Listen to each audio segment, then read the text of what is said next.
All right, hey everybody. This is Welcome to Hop's Metal Show. This is Hop. String. Hartman. We're gonna do a little show for you today. We're gonna do our top five personal best rock and roll movies slash Documentary. whatever. We got some soundtracks here. I jotted down a couple things on what I think. All right, so my number 5, I'm going to go with Wayne's World. Come out in 1992, produced by Penelope Spheeris. That's pretty awesome songs. I jotted them down. Everything About You, Ugly Kid Joe, Hot and Bothered by Cinderella, Dreamweaver, Gary Wright, Bohemian Rhapsody by Queen, Sicka Kamiko by the Chili Peppers, Cold Chills by Kix, Foxy Lady by Jimi Hendrix, Ride With Yourself, Rhino Bucket, and Feed My Frankenstein with Alice Cooper. Another thing, jotted down some of my favorite scenes. Man, everybody likes the car scene with Bohemian Rhapsody. Oh yeah, definitely. That's just the classic of that whole movie itself. That was just like awesome. It's just like headbang, you know. Oh yeah, love that scene. Just riding around, listening to music and headbanging. Another highlight I thought was, I just watched this the other day, Garth's drum solo. That's freaking awesome. I mean, it's just like it kind of goes into the whole where he's on stage and that guy's at the end going, wow. And then we have Tia Carrera. Yeah, she's pretty hot. Tia Carrera. And the Pacer. The Pacer. With the Flames. Alice Cooper backstage. I mean, y'all remember that? That was Amelia classic. Waukee. Yeah. He gives like the history. He says, actually, I wasn't the first person to come to Milwaukee. It was my such and such. I don't remember what he said. And then the classic Scooby-Doo ending. But that was some of the stuff. It was nice going back and watching that. I remember going to the theater, seeing 1992, packed house. I think I'd hate to guess how many millions of people saw that movie. But that comes in number 5 for me. Are we going to me now? Yeah. All right, so my number 5 is a fairly new release. It just came out this year. Kind of a rockumentary, history of death. I never really knew a lot of their stuff. Kind of more in the last few years, gotten into a lot more of their stuff. Didn't really have access to any of their stuff early on. I just late bloomer on death altogether. But I thought this was a pretty good movie on the history and even past Chuck's death and into the band trying to finish out some of the Controlled Denied stuff for the second release. I thought it was pretty good. I mean, it was a lot of in-depth stuff and talked a lot about Chuck and just his whole life, really. And it had lots and lots of band members. I didn't realize there was that many band members in the lifespan of the band itself. But it was definitely pretty cool DVD. And if you know or into Death Annie at all, definitely check this out. It was pretty good. Even my wife said she doesn't know anything about death. She said she enjoyed it, and she didn't watch all of it, but she watched the majority of it, at least half of it. Definitely pretty cool DVD. Like I said, it just came out this year. I think it even had like I think it was a full set. It was in like the bonus section of the DVD. It was in I want to say it was in Milwaukee. Milwaukee, definitely. But it was like from the side of the stage, but it was like pretty raw set, and I think it was a full like half-hour show or something like that. It was on there, so I thought That ain't where they had the Death Fest. No, that's Baltimore, ain't it? Yeah. Yeah, that's the bulk. I should know this. Maryland Death Fest. Maryland Yeah. Death Fest, yes. But anyway, that's my number 5. Mine, I don't have it. Because why? It's not out. Yesterday I went and seen it, and that movie blew my mind. Queen Bohemian Rhapsody cracks in at 5. I never seen anybody nail Freddie Mercury like this guy did. He looked like him. He walked like him. The only thing bad about that movie, the timelines were a little wrong. But other than that, I saw it yesterday, and that movie was just a 4-star film. If anyone out there hasn't seen it yet who liked that band, go see it. I want to see it. I haven't seen it. I've heard two or three other people that went to see it. Griever's seen it. Yeah, I think Griever and Danny Crowder. I think Danny. Yeah, Crowder. Danny went to It's see a it. great movie, and I tell you what, I haven't seen anybody nail a rock character like this kid did. The way back in the day when Val Kilmer did Jim Morrison. This movie was just as good as that, and I can't wait till it comes out on Blu-ray. So my 5 just recently. I mean, you gotta make an impression enter my thing that quick. Queen Bohemian Rhapsody coming in at 5. I probably would have picked that if I would have seen it because It was just great. Probably be the same way. Love it. All right, so I guess we'll go to my number 4, which is pretty recent. Just watched this the other night. This is Rockstar. Even though it's a Mark Wahlberg movie, it's pretty good. It was produced by Robert Lawrence, and the movie was pretty much, I'd say it had to have been loosely based on Ripper Owens. I mean, it's kind of hard to deny that that's the kind of direction they were going in. Well, I think even in like at the very end of the movie, they had like some little blooper scenes and like whatever you call the little board that they cut. Yeah. It said Metal God on there. I didn't notice that. So that's- that was obviously about, Yeah, and I mean, I went through the songs, just some of the stuff that I heard was like Are You Ready by AC/DC, California Girls. It wasn't David Lee Roth, but it was kind of like his version. Living on a Prayer, Let's Get Rocked, Def Leppard, Devil Inside by NXS, which actually I probably hadn't heard Devil Inside. Gosh, it's been a long time. Years. That was a weird soundtrack, wasn't it? Mm-hmm. Yeah. You go from Kiss, the NXS, and What do y'all the remember? Steel Dragon. Do y'all remember it had Relax? By Frankie Goes to Hollywood. That's when they was doing all that ecstasy. But Def Leppard didn't make the soundtrack. Let's Get Rocked. I don't think it did. No, Rock Till You Drop on it too. Yeah. And then, of course, you're not going to leave out Wild Side by Motley. Yeah. And then I've got Stranglehold here by Ted Nugent. Man, that song, dude, if all of Ted Nugent's stuff was like Stranglehold, I mean, he would have monster albums because that song is, I mean, leaps and bounds way better than his stuff. And some of my favorite scenes, man, I love the part where I screwed up the sounds, but when he does his first show and he's like walking down the steps. Oh, he trips and falls off, rolls- rolls down and falls off that lower section. And he like gets up and shakes it off and just kills it. And, Bleeding. It's gushing. and then Zach shooting a shotgun out the tour bus. I mean, I don't even think he even practiced for that. He probably does shit like that all the time.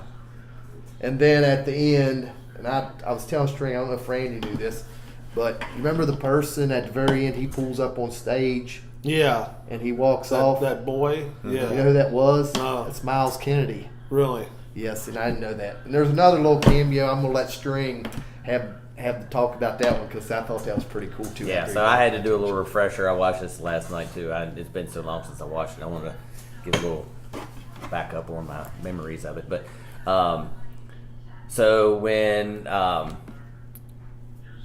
Mark goes in to do his vocal audition to join Steel Dragon, there's a dude who's singing when he gets there, and the dude comes out, looks at Mark, and I had to freeze frame it to make sure. You know who that is? Singer of Steel Panther. There you go. Damn, you're better. Yeah, I didn't know that. Michael Starr. Michael Starr. Yep. But it was like, but I looked up his credits. It's Ralph Sanez. That's his real name. something. Yeah, Ralph Yeah. Sanez or something. But yeah, I years ago before Steel Panther was even a band that we ever heard of. We never would have known who that was. But yeah, I picked up on it yesterday, and just the amount of actors and musicians Oh, yeah. in this movie is crazy.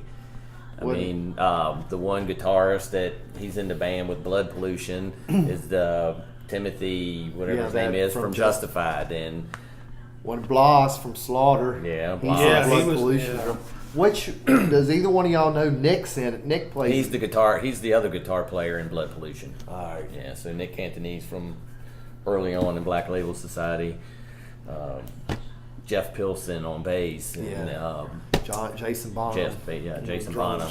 So it's just crazy, great set of actors and musicians in that movie. I know it was funny because when Heather watched it, she was talking about how skinny Zach was because he's like tiny in that movie compared to what he is now. And Jennifer Aniston. Oh yeah, you can't go wrong there. No. No time. No. All right, so you're done with yours then. So my number 2, the Spinal Tap. Classic. I think any musician that's ever talked about a classic movie mentioned Spinal Tap. It's chock full of all of the funny things that all musicians go through, I believe. Getting lost in the stadium, running around trying to figure out how to get to the stage, and just packing your pants with a cucumber. it's just pretty funny. I just for being that old and having there's tons of actors in this movie. I didn't. I was like, oh man, I recognize that. I didn't know half the people their names in it, but like, oh, I know who that is. Oh, I know who that is. Just it was a crazy amount of people in here. I didn't realize was in here, but yeah, this number 4 definitely my pick. If you haven't seen it, you got to see it. I've never seen it. Well, there you can borrow it. And Randy's borrowing that one. You can borrow the Spinal Tap. I've never watched. I mean, I've heard so much about it, and everybody talks about it. I don't know why. It's just one of the things I've never seen. And I just love the way they did the DVD on the very beginning of it. Before, like, if I sent the menu and you're waiting, the screen's black and you hear them talking, and it's like they're talking about how black it is because of the album cover. That's what they had as the album cover was too controversial, so they had the label changed it to what they wanted, and it's just a solid black album. So that's how the movie actually starts in the menu. And they're talking about how it's black, and then the Spinal Tap logo comes in and starts getting, it's really big and then shrinks down to hardly anything. And they're talking how small it was. You got to get up on the screen to see it. Just a commentary just at the very beginning of it, just through the menu is pretty funny. I sat there and watched that. And it goes on for like 2 or 3 minutes. So Here's my next pick, The Runaways. That's good. I thought this was a great movie by my favorite, at least, all-girl band. This is the band that, way before Vixens and all the ones we had, these guys just had it. These girls, Joan Jett, Cherie Curry, Lita Ford, a couple of others, I forget those. I get hit in the head a lot. But this is a great film. I'd rather watch Kristen Stewart, which I don't care what team she's pitching for. That chick is hot, and so is Dakota Fanning, both of them. Twilight fame here. Mm-hmm. So I really like this movie. They didn't last long. I don't even know if they even made it to the 80s. And Cherie had enough. Joan went on her own, and we all know what Lita did. Lita went more metal, but Joan had a great career. I love this movie. Didn't know a lot about the band until I went out and chanced this movie. Like, it's a music movie. And after that, I was hooked. So that's kind of the way I was. Runaways comes in at my next. And what's really weird with Runaways is, I don't know about y'all, but I guess, Joan Jett, I probably actually heard Joan Jett maybe before Lita Ford. I did too. I think so. Because I love rock and roll. Yep. But man, once Lita Ford come on the scene, it's especially with Kiss Me Deadly video where she's crawling on the ice. And God, one thing about that Runaways thing, I didn't know until her manager on there told me that she was the daughter of Richie Blackmore. That I didn't know. That was in the movie. I'm like, well, okay, now I know. I see why she's such a tough guy, because he's Deep Purple and stuff. Mm-hmm. Yeah, who was that? Lita Ford. That's their kid. That's their daughter. Richie Blackmore's daughter is Lita Ford. Yeah. Yeah, no, she dated. And she banged Chris Holmes. Well, Chris Holmes and Tony Iommi. Yeah. Tony. But I think he beat the hell out Well, of her. didn't she was dating that She little dated Nikki too. Yeah, it was Six. Nikki. No, that one little poser guy, not Eddie Trunk, but the other guy. Wasn't she married to him? Well, she's married to Jim Gillette. That's who it was. Yeah. Nitro. Yeah. See, she's got kids with him, and her kids don't even have nothing to do with her. I don't really know what all's going on That's there. a fiasco. Yeah, that's a mess. But I read, her book's really good. Anybody that likes to read biographies, Lita Ford's book's worth reading. All right, we'll go to the next one. I don't really have a whole lot wrote about this one because there's not really much needs to be said Way more said than what we said. So. about how great this is. The re-idolized, music-wise, the Crimson Idol, the original, probably you'll enjoy the sound of the original, but it was supposed to have been a movie done when this come out. I think it was 92. The movie never come out, and finally they did the re-idolized, and 2018 they finally released the movie on Blu-ray. And in case you don't know what the Crimson Idol's about, it's about the story of a rock star named Jonathan, kind of how he comes about and how it ends. But great concept album. The DVD goes great along with that.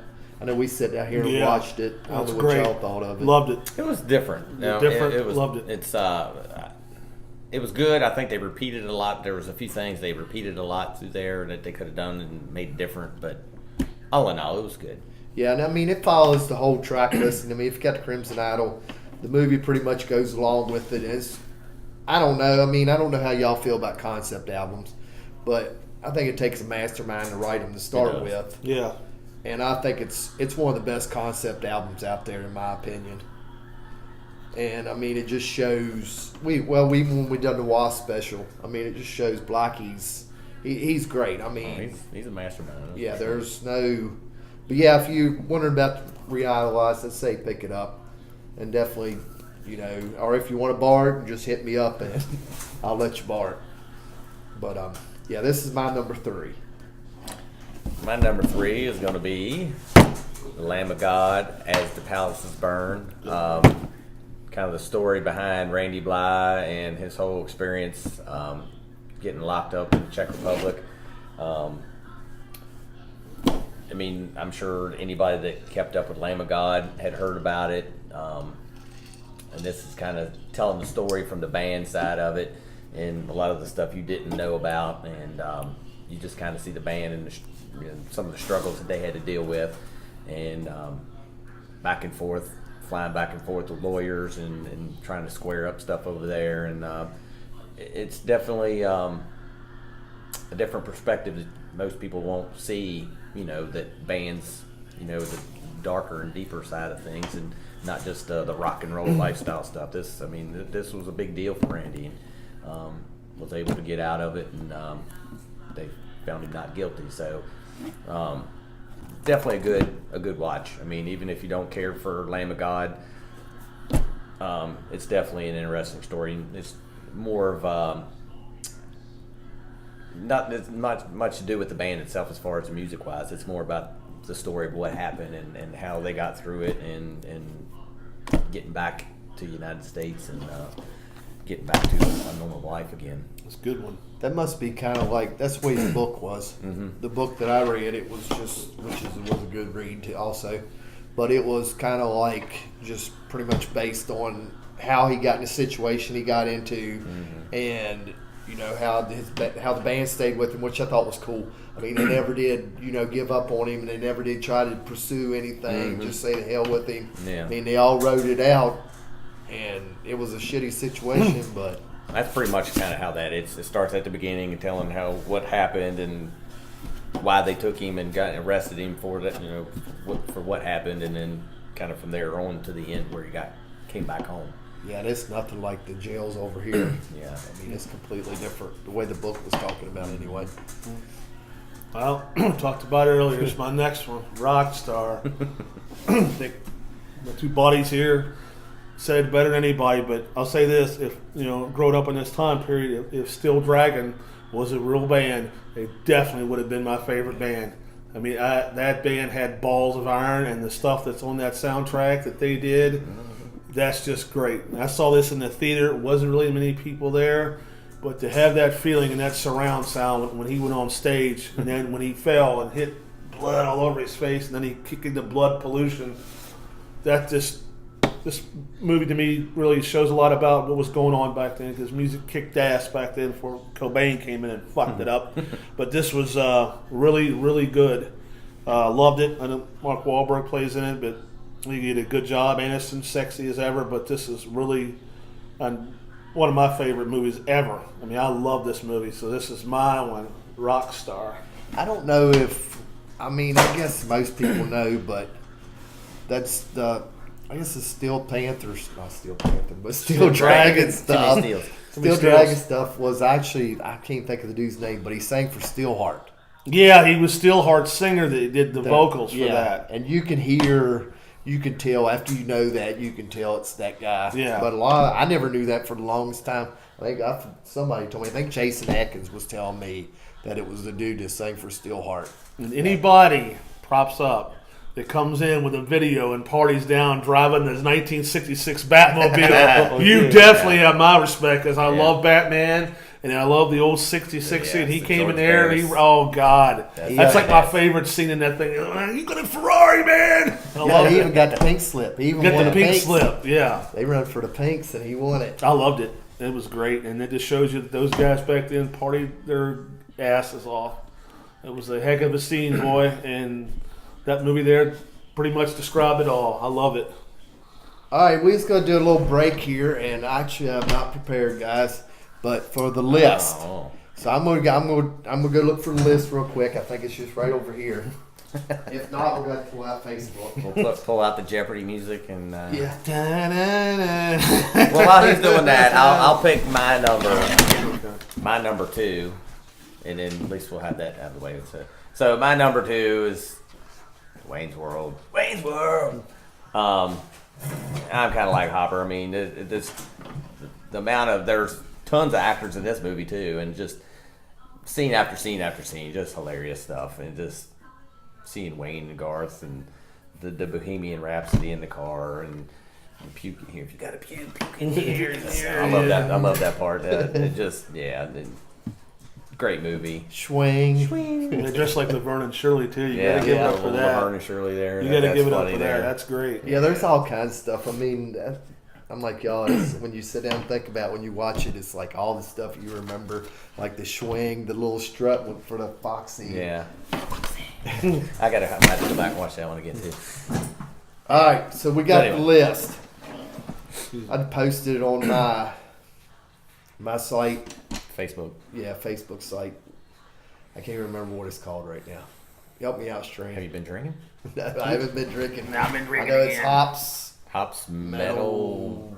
See, look, you got me. See, now, look, you go ahead with your list, and I'll pull it up, and we can tell everybody. But if you're looking for something and you want to get in on some discussion, usually we try to tie all this in together. And I asked a question about some music movies and documentaries, and I got some responses. So I figured we'd do the list. We're going to do the list on every episode, I think, if it goes over pretty good. But yeah, we can see that. A good look at that.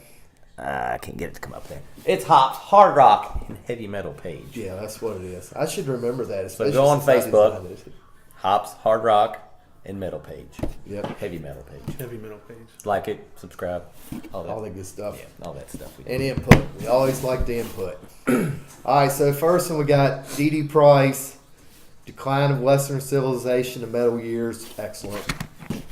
Excellent. Jared Lambert, This is Spinal Tap. Randy Hartman, which is down there, is Trick or Treat. Connie Crider, Metallica's Through the Never, and Connie Crider called a lot of slack for some kind of monster. They had a lot of field day. Damn, I need to drink now. And we got Mike Hardesty with Anvil, Story of Anvil. That's really good. Oh, yeah, I forgot about that one. I forgot about that. That was a good one. Well, you got Lemmy. He didn't get mentioned. Yeah, this is awesome. There were so many. Yeah. And Jason Klein, which I told him, I forgot all about Jason Klein on the last video. So, 2 props out to Jason Klein for We got you, Jason. Got you on this one. Metal Evolution, History of Heavy Metal, which is really good. Yeah, Good documentary. Damn good. Mike May come in with Days Confused and Purple Rain. Prince. Yeah. And you can say what you want, but that man can shred. 32 instruments, self-taught, my friend. I watched him play an induction for George Harrison, and man, he shredded with the best of them. That man was incredible. And here we got Spike with the Blues Brothers. Good movie. And then ending it off, we got Steve Good with the Doors. Another good movie. Yeah. Yep, that's another good one too. Jim Morrison. Probably, There's a lot of my runner-ups Yeah. that just didn't have room in the 5. No, and Jim Morrison, I would probably say, might be one of the first rock stars. Lived the true rock star life. That's what killed him. But Yeah. all right, so, and I don't know, if y'all leave us some feedback, tell me what you think of the list. If it's something we should keep doing, we probably will. Or put your own Yeah. in there. Yeah. And on the YouTube. Put it in there. Comments down there. Do Yeah. it. Like, right when you hit the like button, just go down and write whatever you think. Won't hurt our feelings. If you don't agree, you don't agree. Be honest. All right, so I'm going to go with Dee Dee for my number 2 is Decline of Western Civilization, the Metal Years. Good one. And in case y'all didn't know, I mentioned produced by Penelope Spears earlier. Penelope, however you pronounce it. She is the same girl that done this. Did you know that, Randy? I had no I didn't idea. know until you told me the other day. And they are completely different, but they're both good movies. But the Metal Years is hard to beat. I mean, I'm not the Kiss fan that Randy is, but man, I like the scene when Paul's in bed with 3 chicks. Yeah. That is just typical rock star. That's right. And you know, the handing out of the flyers, that's all you hear about rock bands from the 80s on the Sunset Strip is handing out flyers. And you got to see, you know, Gazzari. the good thing of that. Yeah, Gazzari's, the Rainbow. Even Mark Wahlberg, they were handing out flyers and Yeah. blood pollution. Blood pollution. And then Ozzy cooking breakfast, that's classic. Spilling the orange juice. But you know, I read the other day that wasn't in his house. Really? That was at somebody else's house. Probably was drunk and didn't realize where he He was. probably did. Yeah, he was. There's a piss in the corner. Yeah. But yeah, it was Piss cool. on the wall. It was cool when they talked to, and I didn't talk nothing about, but when they talked to Steven Tyler and Joe Perry, that was pretty cool too. And they were asking Steven Tyler how much cocaine he had actually done, and what he said he smoked the whole country of Peru. Where'd it go? Up my nose. I must have snorted all of Peru. But you know, it was just cool to even hear that, and Joe Perry talking about all, you know, they were just talking about all the drugs they had done. And then Lemmy, you know, standing up over, and you could see L.A. behind him, and he was talking about, you know, just different stuff in L.A. And I mean, that was shot, recorded on 87, 88. And of course, probably the classic scene from the movie, Chris Holmes in the pool. I mean, that was, when I watched that, you know, that just said, pretty much just explained, I guess, a lot of that lifestyle. But I even heard that was like Staged. Yeah, that Staged. was water. And, I mean, if he had drank that much like that, he was just guzzling Yeah. like water. I mean, he And was he- strangled to death. and he opened up the second bottle right there. Yeah, right in front of his mom. Of course, he was spilling half of it on him. Yeah. Get your drawers off. Yeah, I remember. But yeah, that's a classic scene. Whether it was fake or not, it's still one of the It was classic scenes. convincing, anyway. And I know when me and String went to the KFD show, before Wasp come on, they played that through the sound system. Yeah. They didn't show the video, but they played that audio through the sound system. And I think they would have played it over the monitor they had, but I think they were having difficulties. Yeah, they they didn't might get them have. hooked up because you could hear all that stuff, but they were trying to work with them and get them to work with it. That might have been one of the most normal things It that actually night, happened. besides Lemmy. That was a crazy, Besides- yeah. Besides Motorhead. Motorhead, that was the most normal thing of the night. I wish Impotent Randy sea would. I snakes. wish Randy would have that show Oh, that have would've in been- his mind too. What's Wasp and Wasp. Motorhead and impotent sea snakes. Golly. I'm sure there's YouTube Oh, I'm stuff sure out it's there. out You there. go there's all kinds Yeah. of crazy shit going on at that stage that night. But yeah, and so that's my number 2. The Decline of Western Civilization, Part 2, The Metal Years. Part I 2. would- Your Part 2. First one was Punk. Yeah, and the third one was, I can't even remember. I didn't even know there was a third one. Yeah, but it ain't. It didn't strike me as something I wanted to watch. But all right, so that's it for me for number 2. All right, I did my number 2. All right, here's mine. Rock and Roll High School. Had to give the props to the Ramones. Right there they are. That's right. This is one of the most bizarrest, cheesiest movies ever. My God, this movie was made. I met some of the cast from this convention. PJ Souls and the one who played the principal and the one who played the nerdy girl became the rock chick at the end. I flat out adore this movie. It's bizarre, it's crazy, but their music, it stood the test of time. And one thing I've always admired about the Ramones, when they said they were going to quit, they quit. And it's not like that band now. It's got, Tommy Freely and Eric Chris. Oh, I'm sorry. Going on their 100 billionth farewell tour and saying they're going to quit and probably come back with walkers and dentures and make more crappy albums because they haven't made anything any good. They haven't made anything in like 50 years. But, their last album was called Adios Amigos, and they never made another one. And the sad thing is this movie shows them like being real close, like brothers and stuff. That was, so they say, was completely fake. They could not stand each other. They were there for the money.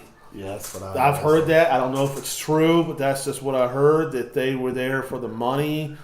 But money or liking or loving each other or not, it doesn't really matter to me. Their music was always special to me. They live by a formula, which one thrash band should have done. Start with an M, end with an A. If it ain't broke, don't fix it. These guys, when you lay down your money for a record, you knew what you were getting. So I always respect it. The movie's cheesy, campy. It's made in 1979. But it's one of my favorite all-time movies. That's a Blu-ray. I had a special order that bad boy on Blu-ray. That's a $25 Blu-ray right there. See, now I've got to borrow this Yes. so that I can watch this. You one. can borrow it, trade off. If I've seen it. It's a great one. It's an awesome movie. I loved it, and like I said, it's campy and cheesy. But who back then didn't want to blow up their high school and have the Ramones play there and set the place on fire? I mean, that's it's just 4 stars. Coming in second. The Ramones, Rock and Roll High School. I can live with that. Yeah. I don't know. I like the Ramones. I respect the shit out of them. I don't know a lot of their stuff. Just the stuff that I hear. Huge into them. I like them. There's Yeah. a handful of stuff I like them. Sebastian Bach loved him. He did psychotherapy, remember, on Beside Ourselves. So I like that. And I guess I didn't even think about it, but all these got soundtracks too. I mean, maybe I'll just show all of them when we get done. But yeah, they all of them have really good soundtracks. I mean, but they're good movies. So, and you hear good music. I know I was shocked that Wayne's World actually had a Kick song, "Cold Chills." And that's what I was telling Straight That wasn't the on other here, day. that was. No, it didn't make the album. But do you remember when they played "Cold Chills"? Yeah. When Al Bundy was on there talking. I remember I saw that in the theater. That was one of the first movies I saw in the theater by myself when I first got my license. That was out at the mall. Yeah, I was 21. So that was first movie I ever saw by myself with a license. I chronically should have, if I had more on the list, was The Doors. But yeah, the Wayne's World came in second, definitely. But yeah, there's. I remember the Tia Carrere stuff on there. Yeah, I was seeing another time Al Bundy was talking was when they played Everything About You. All right, so starting to think that number one's going to be all the way across the board. No. But for me anyway, it don't get no better than this. I'm sorry. I don't know how Randy feels. I don't like this cover. It's not the original I like cover. Sammy Kerr's Yeah. cover. The actual This the cover it should be. That's the cover. Yeah, that's what it should have been. Yeah. Which anybody that listens to metal will tell you very underrated soundtrack. This soundtrack is probably one of the best soundtracks ever. I mean, that sucker's awesome. I mean, Trick or Treat, After Midnight, Don't Stop the Fight, Tear Down the Walls. But yeah, I mean, the movie is produced by Michael Murphy. Randy might know who Michael Murphy is. He does. He's watched some horror stuff, and he's the guy that done Elm Street 2. Oh, he's got my respect. Great. Now, I was thinking the other day, Elm Street 2, the one with Johnny Depp gets sucked up the water. That's the first one. Is that the first one? The second one had those. You say it was homosexual tendencies. They've got backlash for with that guy who played in the chick turned into the guy, and the guy turned into the chick. They had to rescue him because he was possessed by Freddy. That movie took a lot of flack, man. I don't care. I loved it. I mean, I liked them, but I couldn't tell you. And also, Michael Murphy did Bill and Ted. Yeah. Which Bill and Ted almost made my countdown. It was toss up between that and Wayne's World. I mean, Bill and Ted. How can you not like Bill and Ted? But Excellent. There's, I guess, the movie's a story about Sammy Kerr died and come back haunting the town he grew up in. And I just watched this yesterday morning. But I usually try to watch it. Me and Randy's watched it on Halloween a time or two. I usually try to get it in once or twice a year because it's just classic. Don't forget Skippy. Give him his props now. Yeah, Ragman. Hey man, if he's got an awesome poster and album collection. You see stuff that you remember from back in the day. And the cameos. How can you go wrong with cameos? You got Gene Simmons, who plays the radio DJ, and then Ozzy, who plays the preacher. Which, that's when he runs his hand across the screen and just kills him off. Probably one of my favorite scenes was when Sammy Kerr plays at the high school dance, and where he's just ripping it up. He killed the Kickers. Yeah. That was their name. Was they called the Kickers? The Kickers. Here they are. The Kickers. There was a lot of cool stuff. I mean, anybody say it's cheesy, but it's pretty much a cult classic now. I mean, it's one of the movies where I never get tired of watching it. Watch it over and over again. The woman who played his mom back in that time period, she was the host of the show, The New Dating Game. Oh, and I didn't know Yes, because back in the day, there was a guy that did it. I don't know. We were little then, but when in the 80s, she was the host. It was called The New Dating Game, and it was a woman doing the hosting, and it was her. It was the one who played his mom. But I watched, and watching every time I watch it, I never see the only people I know in it are Skippy and Gene Simmons and Ozzy. There's no other people that I remember. I like to see what that girl. Well, the guy that was the bully, he went on to star in Melrose Place, so he did make a little money. You know, is that the head bully? The head guy that got the one that tie? Yeah, got down his head went like that. Yeah, him. He went on to play a Melrose Place. But yeah, definitely if you've never checked out Trick or Treat, definitely check it out. But Trick or Treat coming in number 1, 1986. That one almost made my list. A runner-up. I gotta go Rockstar. It's been said twice already. Nothing much else to say. Just great movie. All kinds of musicians, actors. Like I said, can't really say much more. We've already said. We've already big talked budget. Yeah, big budget. Definitely big budget. You got Wahlberg in there. That's all right. The Wahlburger. All right, so that's my number 1. Short, sweet, to the point on that one. Well, coming number 1, right here. This is the movie right here that is a lot. Besides my brother-in-law, that inspired me to get into this crazy crap. I remember being a kid. The Lamberts remember it. They had to get their parents, I think, to take them to it. We were all very young then. I had to get my mom to take me to it. I remember that day to shut up. I don't know if it was them. I don't know if I knew them then. But there were a bunch of people there. A couple of guys in front of me who had the jean jacket and there's a patch. Probably them. Had an Ultimate Sin back patch on. I remember that. And when Ozzy's name came on that screen and Gene Simmons' name came on that screen, people cheered and all that stuff. So that was was a highlight for me. But the one thing about that movie that was special to me, if you look at his album collection, when his mom comes down and shows the albums, it was my goal to get those albums, as many as I could, and I studied it because back then Guts and Gore was a big thing, and there was a band on there. It took me till recently to get it.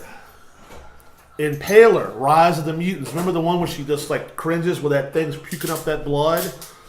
It took me years, and then it was Exciter and Veiling the Wicked, one of the best thrash bands that ever walked the planet. They come out of Canada, still with us. They're a three-piece. They just don't make new material. And Veiling the Wicked, I can name them all that she had. It was Possessed, Up Against the Wall with the cross, 7 churches, and the Killing Them Out Business, which I didn't know at that time. I didn't even know Megadeth. I had an album called that then until I was told. I had Peace Cells, like, what the hell is that? And that really got me going. If you look at the other album in the corner with the skull, that I had on cassette. It was a band called Savatage. The Dungeons Are Calling. This was way before Hall of the Mountain King and the Gutter Ballet. But, he had his own thing. And the thing I liked about it was the damn crazy songs that if he was a real musician that they were talking about. I still think they're funny. Fuck with fire, burning metal, and torture's too kind. I mean, that's just some hilarious stuff. I loved it. Mark Price, who played in Family Ties, in it, he was Skippy. Here he is, this big nerd. Here he is, this diehard metal guy. This movie just kicks ass, and it's got one of the best soundtracks ever from one of the most underrated bands who didn't get the respect they deserved. Fastway. So Trick or Treat coming in at number 1. Coming in hot. By golly. Yeah. So there you have it. The top 5, our personally top 5. If you want to, like String said earlier, you want to leave comments down that little section underneath this video for your top 5. Or if you think we probably should have mentioned a video that wasn't in our top 5 that you said, well, it deserves top 5, but we completely forgot about. There's a lot we forgot about. Yes. Oh, yeah. I'm sure there's... We could have done a top 50. Yeah, I mean, just on that list. Yeah. I mean, I had wrote down Blues Brothers. I had... well, we was talking about Anvil. Yeah, well, I totally forgot about Anvil. I forgot about that, too. Who mentioned Dazed that? and Confused. I forgot about that one. And Purple Rain, I had forgotten about. I forgot about Prince. I couldn't believe I put Purple Rain on there. Mike Harstey mentioned Anvil. I should just go out and St. Anger myself for not having that on there. Let's see, I had Ford Fairlane. Yeah. I couldn't find it, man. I couldn't find it. Old Bobby Dice. Black. Oh! Bobby Black. Bobby Black. Vince Neil. They're trying to figure out who killed Vince Remember when his Neil. corpse was going there? Hi, Bobby. Hi, sweetheart. Yeah, man, it was like... That should have been a Motley Crue single. That's still one of my favorite songs. Rock and Roll Junkie. Yeah, it's on It's on Decadence, isn't it? Yeah. But, so Ford Fairlane would have made Countdown. I thought I had it. I tore my house apart. Evidently, I don't have it. But, yeah, it would have been in my Countdown. But I'm pretty happy with mine. I guess everybody. I loved it. This was fun. This was really great for me. Time travel, baby. Time travel. All right, we're going to wrap this one up. I guess if you got any ideas or any shows or stuff, just leave us a comment or send us something on Hop's Hard Rock Heavy Metal Facebook page. We're always pretty active. So I guess we're going to wrap this one up, fellas. Anything y'all want to say? We good? Keep it metal. Now, baby. Keep it real. Later.